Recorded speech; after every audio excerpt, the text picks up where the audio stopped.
Now, California Governor Gavin Newsom has filed an amicus briefing challenging the legality of President Donald Trump's sweeping tariffs, calling them unlawful and damaging.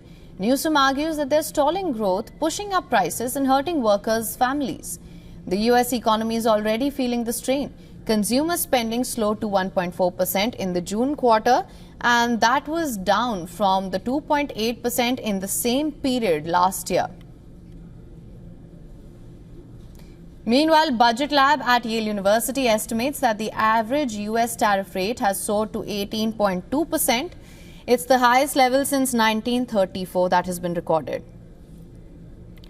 For everyday consumers, the real cost: take an iPhone priced at $1,000 in India. That same iPhone will now cost $1,250 in the US under the new tariff rate of 25% that has been imposed. Even conservatives have come out against the direct impact of tariffs on American consumers as Trump continues to launch fresh attacks on Fed Chair Jerome Powell. The Federal Reserve has also flagged concerns while it held interest rates steady. It warned that consumer demand is weakening, business investment is slowing, and global trade disruptions pose further downside risks.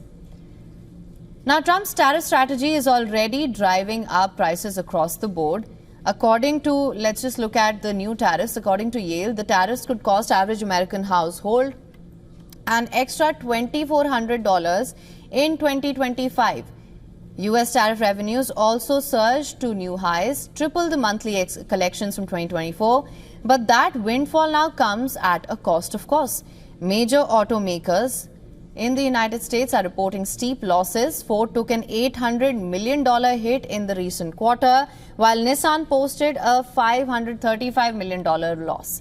Citing tariffs and supply chain disruptions, Porsche raised U.S. prices up to 3.6% after taking a $462 million loss in the first half of the year due to tariffs. Prices are rising fastest in tariffs-affected categories. Major appliances, electronics, toys, books. A Harvard Pricing Lab study shows that these goods are inflating faster than domestic non-tariff items.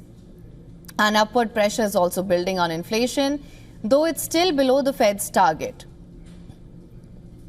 Beyond U.S. borders, Trump's tariffs are triggering global realignments. The U.S. goods trade deficit surged to a record $162 billion in March 2025 before easing ever so slightly.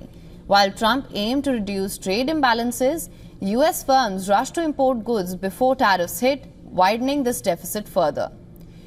Exports, meanwhile, have only seen modest growth. Countries are responding by sealing new trade deals. The UK and India signed a long-awaited agreement, while the EU is pushing ahead with Indonesia now.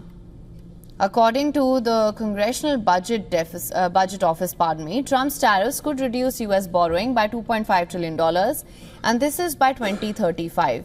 But it comes at a price, a smaller economy than it would be without the tariffs. The trade war, they warn, may offer short-term revenue gains but long-term structural losses.